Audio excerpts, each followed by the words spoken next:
ಅಮ್ಮ ನನಗೆ ಆ್ಯಕ್ಟಿಂಗ್ ಅಂದರೆ ಇಷ್ಟ, ಅದಕ್ಕೆ ಮುಂದಿನ ವರ್ಷಕ್ಕೆ ನನ್ನ ಮಹಾನಟಿ ಕರ್ಕೊಂಡು ಹೋಗ್ಬೇಕು. ನೀನು ಕರ್ಕೊಂಡು ಹೋಗ್ತೀಯಾ? ಮಹಾನಟಿ ಅಂದರೆ ಮಹಾನಟಿ ಅಂದರೆ ಅದು ಒಂದು ಸ್ಟೇಜು, ಅಲ್ಲಿ ಕರ್ಕೊಂಡು ಹೋಗ್ತೀಯಾ? ಹಾಂ, ನೋಡಂತ ನೋಡೋಣ. ಕರ್ಕೊಂಡು ಹೋಗಿ ಕರ್ಕೊಂಡು ಹೋಗ್ತೀಯ ಹೆಂಗೆ ಹೇಳು? ಹ್ಞೂ ಯಾವಾಗ? ಯಾವಾಗಂತ ಹೇಳೋಣ, ಟೈಮ್ ಸಿಕ್ತಾಗ. ಟೈಮ್ ಅಲ್ಲ, ಅದು ಒಂದು ವರ್ಷಕ್ಕೊಂದ್ಸಲ ಮಾಡೋದು. ಅದು ಈ ವರ್ಷ ಮಾಡ್ತಿದ್ದಾರೆ, ಇಂಥ ವರ್ಷಕ್ಕೆ ಮುಂದಿನ ವರ್ಷಕ್ಕೆ ಮತ್ತೆ ಅದು ಸ್ಟಾರ್ಟ್ ಆಗುತ್ತೆ. ಆವಾಗ ನನಗೆ ಕರ್ಕೊಂಡು ಹೋಗು.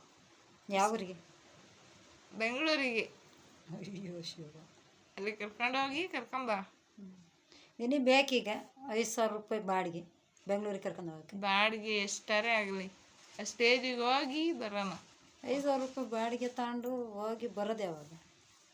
ಬರೋದು ನನ್ನ ಸ್ಯಾಲ್ರಿ, ನನ್ನ ದುಡ್ಡೆಲ್ಲ ಬರುತ್ತಲ್ಲ, ಅದನ್ನ ಹಾಕ್ಯಂದು ಹೋಗೋದು. ಅವಾಗ ಕರ್ಕೊಂಡು ಹೋಗೋ. ನೋಡಂತ